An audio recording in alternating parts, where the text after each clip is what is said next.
Hello friend, आप सभी का स्वागत है हमारे यूट्यूब चैनल पर। दोस्तों, आज मैं पुनः आप लोगों के लिए क्लास 12th के सभी सब्जेक्ट का जो मैं एक क्वेश्चन बैंक सॉल्यूशन का जो एक सीरीज चला रहा हूँ, उसके क्रम में आज हम लोग फिजिक्स 2021 में जो पूछा गया आपका प्रश्न है, आज हम लोग उनको देखने वाले हैं। तो दोस्तों, वीडियो के अंत तक आप लोग बने रहिएगा। आज मैं आप लोगों को वर्ष 2021 में जो आपका फिजिक्स में पूछा गया प्रश्न था, आज मैं आपको उसका सॉल्यूशन कराऊंगा। चैनल को सब्सक्राइब कर लें और अपने दोस्तों को शेयर जरूर कर दें, क्योंकि दोस्तों मैं आप लोगों के लिए काफ़ी मेहनत करके वीडियो बनाता हूं। नंबर 1 है कि प्रतिरोधों के समांतर क्रम में निम्नलिखित में से कौन राशि समान रहती है। तो बताइएगा आप लोग कि प्रतिरोधों के समांतर क्रम में निम्न में से जो राशि आपके पास दिया हुआ है, उसमें से कौन समान रहता है। तो जितने भी लोगों ने ऑप्शन नंबर ए को टिक किए हैं, यानी विभवांतर को, उनका बिल्कुल सही जवाब हो जाएगा। दोस्तों, आप लोग इस क्लास को स्टार्ट करने से पहले आप एक कॉपी पेन लेकर के बैठिएगा और उसमें 1 से लेकर 70 नंबर तक पहले आप नंबरिंग कर लीजिएगा। और फिर उसके बाद जब क्लास स्टार्ट कीजिएगा तो आप अपने मन से पहले ऑप्शन लिखते चले जाइएगा कि यानी कि क्वेश्चन नंबर 1 का सही जवाब क्या होगा, 2 का क्या होगा। इसी तरह से आप पहले अपने मन से आंसर दीजिएगा, अब फिर हम आपको आंसर बताएंगे तो आप उससे मिला लीजिएगा और लास्ट में आप देखिएगा कि आपका कितना सही होता है। आप 1 क्लास कीजिए, 2 क्लास कीजिए, क्लास यदि 2-4 कर लेते हैं, बताइएगा आप लोग कि 1 हेनरी कितने के बराबर होता है। तो जितने भी लोगों ने ऑप्शन नंबर ए को टिक किए हैं, 10⁻³ mH, उनका बिल्कुल सही जवाब हो जाएगा, यानी कि 1 हेनरी बराबर 10⁻³ mH। अगला प्रश्न हमारे पास प्रश्न नंबर 3। प्रश्न नंबर 3 है, रेडियो एक्टिव तत्व के लिए निम्नलिखित में से कौन सही है। तो बताइएगा आप लोग कि रेडियो एक्टिव तत्व के लिए ऑप्शन नंबर बी को टिक किए, यानी कि TA बराबर 1/λ, उनका बिल्कुल सही जवाब हो जाएगा, यानी कि रेडियो एक्टिव तत्व के लिए TA बराबर 1/λ होता है। अगला प्रश्न हमारे पास प्रश्न नंबर 4। प्रश्न नंबर 4 हमारा, निम्नलिखित में से कौन सही है। तो बताइएगा आप लोग कि ये जो आपके पास दिया हुआ है, इनमें से कौन सही है। तो जितने भी लोगों ने ऑप्शन नंबर ए को टिक किए हुए हैं, उनका बिल्कुल 0.002 इक्वल टू, तो जितने भी लोगों ने ऑप्शन नंबर ए को टिक किए हैं, उनका बिल्कुल सही जवाब है। आप लोग की मूल गेट के लिए इनमें से कौन सही होगा। तो जितने भी लोगों ने ऑप्शन नंबर ए को टिक किया, यानी कि एंड या नोर या नॉट, ये तीनों आपका मूल गेट के लिए सही होता है, यानी कि मूल गेट में ये आपका तीनों पाया जाता है, एंड गेट भी, और गेट भी और नॉट गेट भी। अगला प्रश्न हमारे पास प्रश्न नंबर 6। प्रश्न नंबर 6 है, निम्नलिखित में से कौन आवेशित नहीं है। तो बताइएगा आप लोग कि इनमें से कौन आवेशित नहीं है। तो जितने भी लोगों ने ऑप्शन नंबर ए को टिक किया, फोटोन को, उनका बिल्कुल सही जवाब हो जाएगा, यानी कि फोटोन जो है वो आपका आवेशित नहीं है, जबकि अल्फा कण, बीटा कण और इलेक्ट्रॉन ये सभी आवेशित होते हैं, यानी कि इस पर कोई ना कोई नेगेटिव या पॉजिटिव चार्ज होता है। अगला प्रश्न हमारे पास प्रश्न नंबर 7। प्रश्न नंबर 7 है हमारा, कार्बन प्रतिरोध का रंग कोड में पीला रंग का मान होता है। तो बताइएगा आप लोग कि कार्बन प्रतिरोध के रंग कोड में पीले रंग का मान कितना होता है। तो जितने भी लोगों ने ऑप्शन नंबर डी यानी कि 4 को टिक किया, उनका बिल्कुल सही जवाब हो जाएगा, यानी कि कार्बन प्रतिरोध के रंग कोड में आपका पीले रंग का जो मान होता है वो होता है आपका 4। कौन सही है। तो बताइएगा आप लोग कि औसत रंग या बोले तो पीला रंग के लिए इनमें से कौन अपवर्तनांक उसका होगा। तो जितने भी लोगों ने ऑप्शन नंबर ए को टिक किया, उनका बिल्कुल सही जवाब हो जाएगा, यानी कि म्यू बराबर μr प्लस μu बटे 2। इस प्रश्न का आपका सही जवाब हो जाएगा कि पट्टी की शक्ति कितनी होगी। तो जितने भी लोगों ने ऑप्शन नंबर बी को टिक किया, उनका बिल्कुल सही जवाब हो जाएगा, यानी कि ऑप्शन नंबर बी 0। अगला प्रश्न हमारे पास प्रश्न नंबर 10। प्रश्न नंबर 10 है हमारा, कोणीय वर्ण विक्षेपण बराबर होता है। तो बताइएगा आप लोग कि कोणीय वर्ण विक्षेपण जो है वो आपका कितना होता है। तो जितने भी लोगों ने ऑप्शन नंबर ए को टिक किया, उनका बिल्कुल सही जवाब हो जाएगा, यानी कि म्यू भी माइनस म्यू आर। खगोलीय दूरदर्शी के लिए निम्नलिखित में से कौन सही है। तो बताइएगा आप लोग कि खगोलीय दूरदर्शी के लिए निम्नलिखित में कौन सही है। तो जितने भी लोगों ने ऑप्शन नंबर बी को टिक किए हैं, उनका बिल्कुल सही जवाब हो जाएगा, FO greater than FE। FO बोले तो फोकस ऑफ ऑब्जेक्ट, FE का मतलब होता है आपका फोकस ऑफ आई। अगला प्रश्न हमारे पास प्रश्न नंबर 12। प्रश्न नंबर 12, हवा में एप्सिलॉन आर का मान होता है। तो बताइएगा आप लोग कि हवा में एप्सिलॉन आर का मान कितना होता है। तो जितने भी लोगों ने ऑप्शन नंबर सी को टिक किया, उनका बिल्कुल सही जवाब हो जाएगा, यानी कि हवा में एप्सिलॉन आर का मान 1 होता है। अगला प्रश्न हमारे पास प्रश्न नंबर 13। प्रश्न नंबर 13 है हमारा, विद्युत क्षेत्र में एक आवेशित कण पर लगने वाला बल का मान होता है। तो बताइएगा आप लोग कि विद्युत क्षेत्र में एक आवेशित कण पर लगने वाला जो फोर्स होता है वह कितने के बराबर होता है। तो जितने भी लोगों ने ऑप्शन नंबर ए को टिक किया Q इंटू ई, उनका बिल्कुल सही जवाब हो जाएगा, यानी कि F बराबर Q इंटू ई।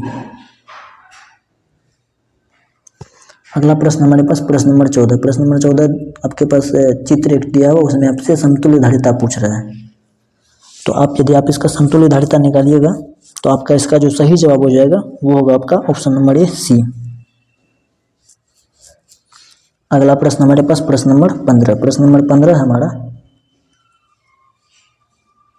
अगला प्रश्न हमारे पास प्रश्न नंबर कितना, तो बताइएगा आप लोग कि उसमें कितना ऊष्मा उत्पन्न होगी। तो जितने भी लोगों ने ऑप्शन नंबर सी,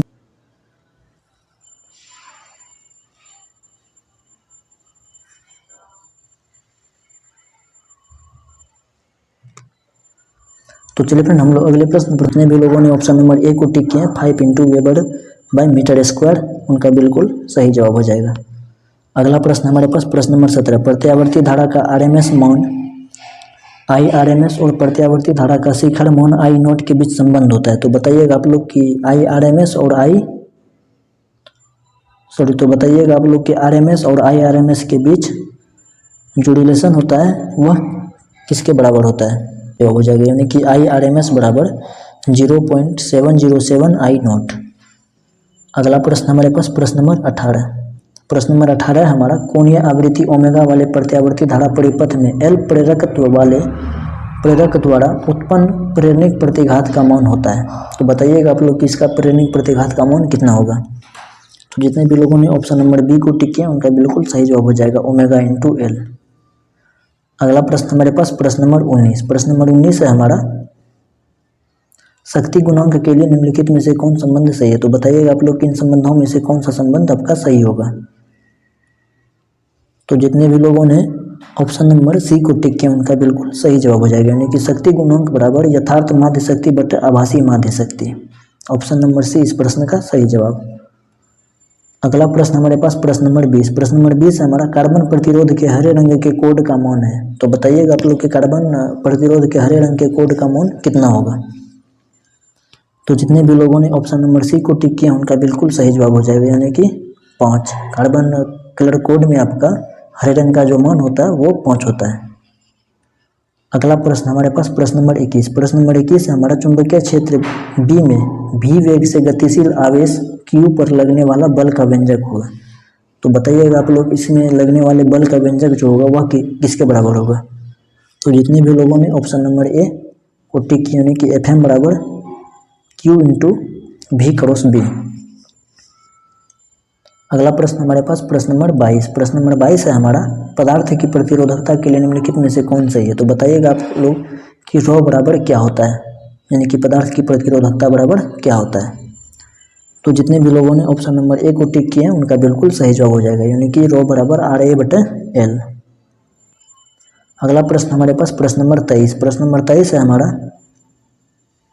विभव प्रवणता बराबर होती है। तो बताइएगा आप लोग कि विभव प्रवणता जो है वह किसके बराबर होती है। तो जितने भी लोगों ने ऑप्शन नंबर सी को टिक किया dV/dx, उनका बिल्कुल सही जवाब हो जाएगा, यानी कि विभव प्रवणता जो है वो आपका dV/dx के बराबर होती है, ऑप्शन नंबर सी। अगला प्रश्न हमारे पास प्रश्न नंबर 24। विद्युत फ्लक्स का एसआई मात्रक होता है। तो बताइएगा आप लोग कि विद्युत फ्लक्स का एसआई मात्रक क्या होता है। तो जितने भी लोगों ने ऑप्शन नंबर सी को टिक किया उनका बिल्कुल सही जवाब हो जाएगा वोल्ट मीटर, यानी कि विद्युत फ्लक्स का एसआई मात्रक वोल्ट मीटर होता है। अगला प्रश्न हमारे पास प्रश्न नंबर 25। प्रश्न नंबर 25 है हमारा, संबंध Q बराबर NE में निम्नलिखित में से कौन n का मान संभव नहीं है। तो बताइएगा आप लोग Q बराबर NE में कौन सा मान n के लिए संभव नहीं होगा। तो जितने भी लोगों ने ऑप्शन नंबर सी को टिक किया उनका बिल्कुल सही जवाब हो जाएगा, यानी कि 4.2। अगला प्रश्न हमारे पास प्रश्न नंबर 26। प्रश्न नंबर 26 है हमारा, एक समांतर पट्टिका संधारित्र की धारिता के लिए निम्नलिखित में से कौन सही है। तो बताइएगा आप लोग कि एक समांतर पट्टिका संधारित्र की धारिता के लिए इनमें से कौन सही होगा। तो जितने भी लोगों ने ऑप्शन नंबर ए को टिक किया उनका बिल्कुल सही जवाब हो जाएगा, यानी कि ε0 A/d। अगला प्रश्न हमारे पास प्रश्न नंबर 27। प्रश्न नंबर 27 हमारा, विद्युत परिपथ की शक्ति होती है। तो बताइएगा आप लोग कि विद्युत परिपथ की शक्ति किसके बराबर होती है। अगला प्रश्न हमारे पास प्रश्न नंबर अगला प्रश्न हमारे पास प्रश्न नंबर 28। प्रश्न नंबर 28 हमारा धारितीय प्रतिघात होता है। तो बताइएगा आप लोग कि धारितीय प्रतिघात जो है वह आपका किसके बराबर होता है। तो जितने भी लोगों ने ऑप्शन WC के बराबर होता है धारितीय प्रतिघात आपका।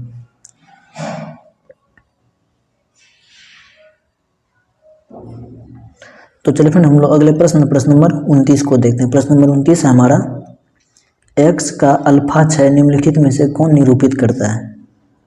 तो बताइए ऑप्शन नंबर ए को टिक किए उनका बिल्कुल सही जवाब हो जाएगा। अगला प्रश्न हमारे पास प्रश्न नंबर 30। प्रश्न नंबर 30 हमारा, निम्नलिखित में से कौन मौलिक कण नहीं है। तो बताइएगा आप लोग कि इनमें से कौन मौलिक कण नहीं है। तो जितने भी लोगों ने ऑप्शन नंबर सी को टिक किया यानी कि अल्फा कण को, उनका बिल्कुल सही जवाब हो जाएगा। यानी कि अल्फा कण जो है आपका वो एक मौलिक कण नहीं है, जबकि आपका न्यूट्रॉन, प्रोटॉन और इलेक्ट्रॉन आपका मौलिक कण है, लेकिन अल्फा कण जो है आपका मौलिक कण नहीं है। तो चलिए फिर हम लोग अगले प्रश्न नंबर 31 को देखते हैं। प्रश्न नंबर 31 हमारा, टीवी प्रसारण के लिए निम्नलिखित में से कौन आवृत्ति परास है। तो बताइएगा आप लोग कि टीवी प्रसारण के लिए आवृत्ति परास का जो मान होता है वह कितना से लेके कितना। तो बताइएगा आप लोग कि टीवी प्रसारण के लिए जो आवृत्ति परास होता है वह कितना से लेकर कितना तक होता है।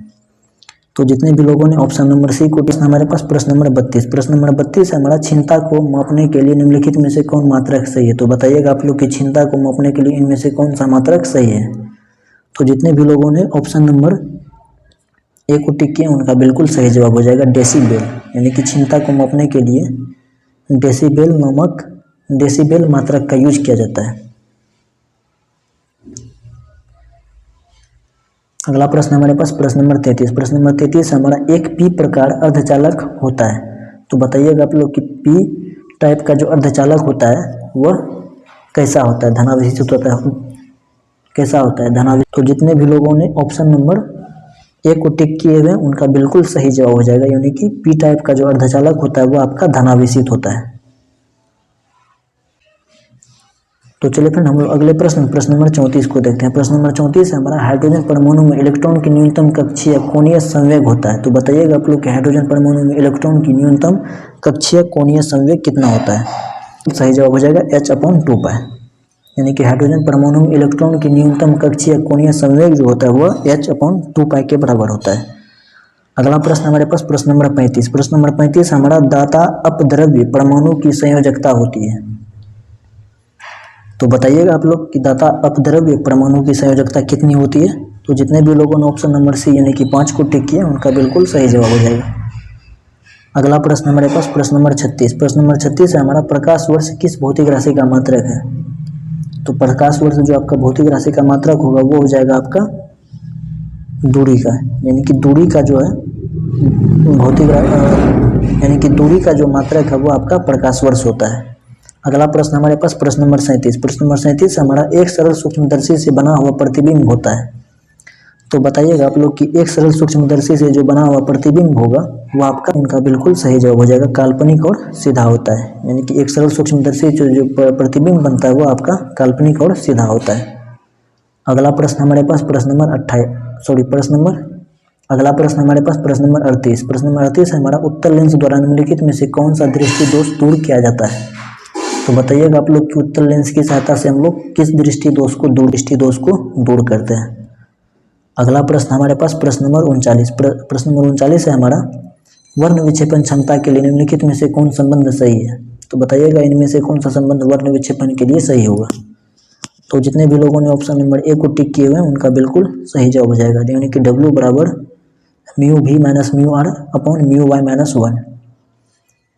अगला प्रश्न हमारे पास प्रश्न नंबर 40। प्रश्न नंबर 40 है हमारा, निर्वात में प्रकाश का वेग c है, कांच जिसका कि वेग आपका म्यू बराबर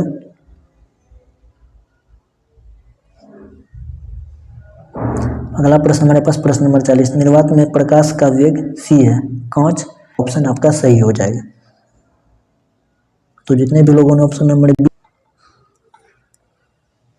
अगला प्रश्न हमारे पास प्रश्न नंबर 41। प्रश्न नंबर 41 है हमारा, सामान्य समायोजन के लिए खगोलीय दूरदर्शक की लंबाई होती है। तो बताइएगा आप लोग कि सामान्य समायोजन के लिए खगोलीय दूरदर्शक की लंबाई कितनी होती है। तो जितने भी लोगों ने ऑप्शन नंबर डी को टिक किए हुए उनका समायोजन के लिए खगोलीय दूरदर्शक की लंबाई। अगला प्रश्न हमारे पास प्रश्न नंबर 42। प्रश्न नंबर 42 है हमारा, एक स्वस्थ व्यक्ति की आंख के लेंस की फोकस दूरी लगभग होती है। तो बताइएगा आप लोग कि एक स्वस्थ व्यक्ति के आंख के लेंस का जो फोकस दूरी होता है वह कितना होता है। तो जितने भी लोगों ने ऑप्शन नंबर बी को टिक किए हुए हैं उनका बिल्कुल सही जवाब हो जाएगा 2 सेंटीमीटर। आप लोग इस प्रश्न पर खासकर विशेष ध्यान रखिएगा। कितना सभी लगभग व्यक्ति ने 25 सेंटीमीटर को टिक किया हुआ, जो कि सभी का सही जवाब हो जाएगा। ऐसे ऐसे प्रश्नों पर दोस्तों आप लोग थोड़ा विशेष ध्यान रखिएगा। आपसे यहाँ पे लेंस दिया हुआ है, आपसे ये नहीं पूछा जा रहा है कि सामान्य व्यक्ति। तो चलिए फ्रेंड अब हम लोग अगले प्रश्न नंबर 44 को देखते हैं। प्रश्न नंबर 44 है हमारा, फोटोन का विराम द्रव्यमान होता है। तो बताइएगा आप लोग कि फोटोन का जो विराम द्रव्यमान होता है वह कितना होता है। तो जितने भी लोगों ने ऑप्शन नंबर ए को टिक किए हुए हैं उनका बिल्कुल सही जवाब हो जाएगा 0 की शर्त क्या होता है। तो जितने भी लोगों ने ऑप्शन नंबर बी को टिक किए हुए हैं उनका बिल्कुल सही जवाब हो जाएगा, यानी कि E1 - E2 बराबर HV।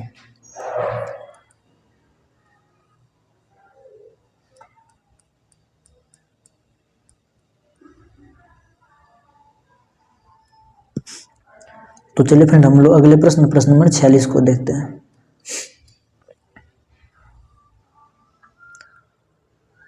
तो चलिए फ्रेंड अब हम लोग अगले प्रश्न नंबर 46 को देखते हैं। प्रश्न नंबर 46 है हमारा, सौर ऊर्जा का स्रोत। अगला प्रश्न हमारे पास प्रश्न नंबर 47। प्रश्न नंबर 47 है हमारा, विद्युत का सबसे अच्छा सुचालक निम्नलिखित में से कौन है। तो बताइएगा आप लोग कि इनमें से विद्युत का सबसे अच्छा सुचालक कौन होता है। सुचालक या चालक जो भी बोले, बात एक ही है। तो जितने भी लोगों ने इस प्रश्न का ऑप्शन नंबर ए टिक किए हैं उनका बिल्कुल सही जवाब हो जाएगा, यानी कि चांदी। विद्युत का अच्छा चालक चांदी होता है। अगला प्रश्न हमारे पास प्रश्न नंबर 48। प्रश्न नंबर 48 हमारा, नोर द्वारक का बूलियन व्यंजक होता है। तो बताइएगा आप लोग, नोर गेट जो होता है उसका बूलियन व्यंजक क्या होता है। तो जितने भी लोगों ने ऑप्शन नंबर डी को टिक किया उनका बिल्कुल सही जवाब हो जाएगा, यानी कि a + b पर पावर, यानी कि a + b पर बार बराबर y। अगला प्रश्न हमारे पास प्रश्न नंबर 49। प्रश्न नंबर 49 है हमारा, द्वि आधारी संख्या, या जो आपके पास दशमिक संख्या दिया हुआ है। अगला प्रश्न हमारे पास प्रश्न नंबर 49। प्रश्न नंबर 49 है हमारा, द्वि आधारी संख्या, इस संख्या का दशमिक संख्या क्या होगा। तो जितने अपेक्षिक। अगला प्रश्न हमारे पास प्रश्न नंबर 50। प्रश्न नंबर 50 है हमारा, किसी माध्यम की अपेक्षित परावैद्युतता ε r होती है। तो बताइएगा आप लोग कि किसी भी माध्यम का εr का मान कितना होता है। तो जितने भी लोगों ने ऑप्शन नंबर ए को टिक किए हुए हैं उनका बिल्कुल सही जवाब हो जाएगा, यानी कि ε/ε0 बराबर εr होता है। अगला प्रश्न हमारे पास प्रश्न नंबर 51। प्रश्न नंबर 51 हमारा, एक बिंदु आवेश q से r दूरी पर विद्युत विभव का मान होता है। तो बताइएगा आप लोग कि एक पॉइंट चार्ज के लिए r दूरी पर विद्युत विभव का मान कितना होता है। तो जितने भी लोगों ने ऑप्शन नंबर ए को टिक किए हुए हैं उनका बिल्कुल सही जवाब हो जाएगा, यानी कि 1/4πε0 q/r। अगला प्रश्न हमारे पास प्रश्न नंबर 52। प्रश्न नंबर 52 है हमारा, आवेश का पृष्ठ घनत्व बराबर होता है। तो बताइएगा आप लोग कि आवेश का पृष्ठीय घनत्व किसके बराबर होता है। तो जितने भी लोगों ने ऑप्शन नंबर बी को टिक किए हुए उनका बिल्कुल सही जवाब हो जाएगा, यानी कि कुल आवेश बटे कुल क्षेत्रफल बराबर पृष्ठ घनत्व होता है। अगला प्रश्न हमारे पास प्रश्न नंबर 53। प्रश्न नंबर 53 हमारा, पानी का परावैद्युत स्थिरांक होता है। तो बताइएगा आप लोग कि पानी का परावैद्युत स्थिरांक कितना होता है।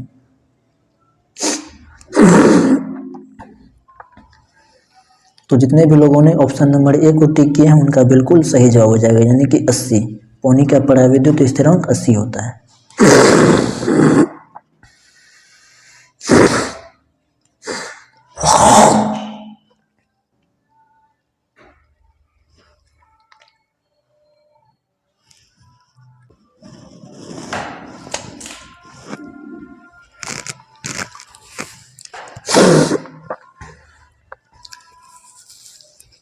कितने के बराबर होता है। तो जितने भी लोगों ने ऑप्शन नंबर ए को टिक किए उनका बिल्कुल सही जवाब हो जाएगा, यानी कि 1 कूलम बटे 1 सेकंड बराबर 1 एम्पियर होता है, यानी कि ऑप्शन नंबर ए इस प्रश्न का आपका सही जवाब हो जाएगा। अगला प्रश्न हमारे पास प्रश्न नंबर 56। प्रश्न नंबर 56 है हमारा, विद्युत वाहक बल की इकाई है। तो बताइएगा आप लोग कि विद्युत वाहक बल की इकाई क्या होती है। तो जितने भी लोगों ने ऑप्शन नंबर सी को टिक किए हैं उनका बिल्कुल सही जवाब हो जाएगा, यानी कि विद्युत वाहक बल की जो आपकी इकाई होगी वह वोल्ट होती है। अगला प्रश्न हमारे पास प्रश्न नंबर 57। प्रश्न नंबर 57 है हमारा, वोल्ट मीटर मापता है। तो बताइएगा आप लोग कि वोल्ट मीटर क्या मापता है। तो जितने भी लोगों ने विभवांतर को टिक। अगला प्रश्न हमारे पास प्रश्न नंबर 58। प्रश्न नंबर 58 हमारा 1/4 पाई एप्सिलॉन नॉट का मान होता है। तो बताइएगा आप लोग कि 1/4 पाई एप्सिलॉन नॉट का मान कितना होता है। तो जितने भी लोगों ने ऑप्शन नंबर ए को टिक किए हुए उनका बिल्कुल सही जवाब हो जाएगा, यानी कि 9 × 10⁻9 न्यूटन मीटर स्क्वायर पर कूलम स्क्वायर। अगला प्रश्न हमारे पास प्रश्न नंबर 59। प्रश्न नंबर 59 हमारा, निम्नलिखित में से कौन संबंध सही है। तो बताइएगा आप लोग कि इनमें से। तो जितने भी लोगों ने ऑप्शन नंबर ए को टिक किया उनका बिल्कुल सही जवाब हो जाएगा, यानी कि E = F/Q। अगला प्रश्न हमारे पास प्रश्न नंबर 60। प्रश्न नंबर 60 हमारा, विद्युत विभव बराबर होता है। अगला प्रश्न हमारे पास प्रश्न नंबर 60। प्रश्न नंबर 60 हमारा, विद्युत विभव बराबर होता है। तो बताइएगा आप लोग कि विद्युत विभव किसके बराबर होता है। तो जितने भी लोगों ने ऑप्शन नंबर बी को टिक किए हुए उनका बिल्कुल सही जवाब हो जाएगा, W/Q के बराबर होता है विद्युत वाहक। W/Q के बराबर होता है आपका विद्युत विभव। अगला प्रश्न घूर्ण जो है उसका एसआई मात्रक क्या होगा। तो जितने भी लोगों ने ऑप्शन नंबर ए को टिक किए हुए उनका बिल्कुल सही जवाब हो जाएगा कूलम्ब मीटर, यानी कि विद्युत द्विध्रुव आघूर्ण का एसआई मात्रक आपका कूलम्ब मीटर होता है। अगला प्रश्न हमारे पास नंबर बी को टिक किए हुए उसका बिल्कुल सही जवाब हो जाएगा, यानी कि 1 कूलम्ब पर वोल्ट। इस प्रश्न का आपका सही जवाब हो जाएगा ऑप्शन नंबर बी, 1 कूलम्ब पर वोल्ट। अगला प्रश्न हमारे पास प्रश्न नंबर 62। प्रश्न नंबर 62 है हमारा। अगला प्रश्न हमारे पास प्रश्न नंबर 63। प्रश्न नंबर 63 है हमारा, आवेशित चालक की स्थितिज ऊर्जा होती है। तो बताइएगा आप लोग कि आवेशित चालक की स्थितिज ऊर्जा कितनी होती है। तो जितने भी लोगों ने ऑप्शन नंबर बी को टिक किए हुए उनका बिल्कुल सही जवाब हो जाएगा, यानी कि 1/2 CV²। आवेशित चालक की जो आपकी स्थितिज ऊर्जा होगी वो आपका 1/2 CV² के बराबर होगी।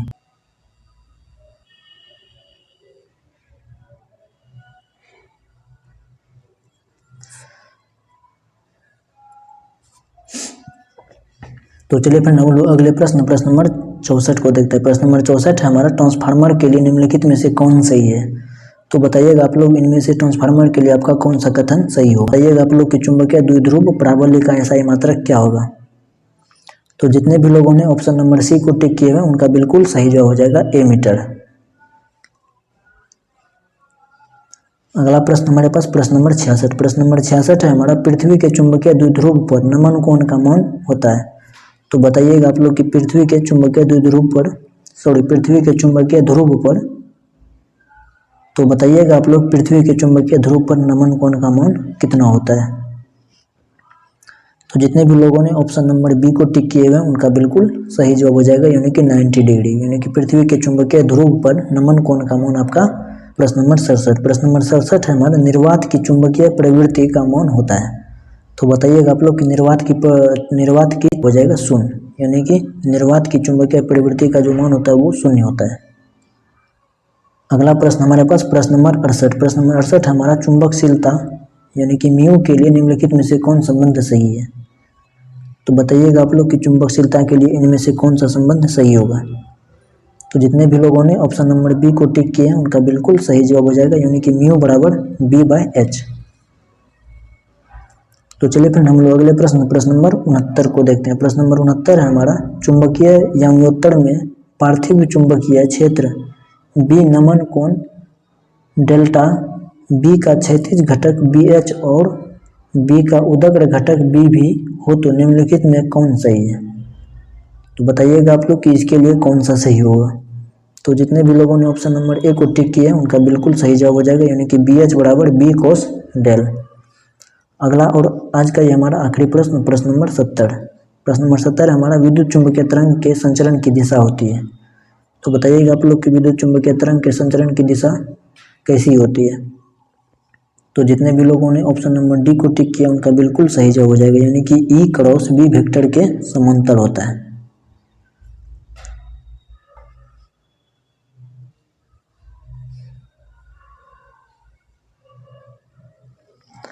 तो चलिए फिर आज के लिए बस इतना ही, मिलते हैं फिर किसी अगले क्लास में।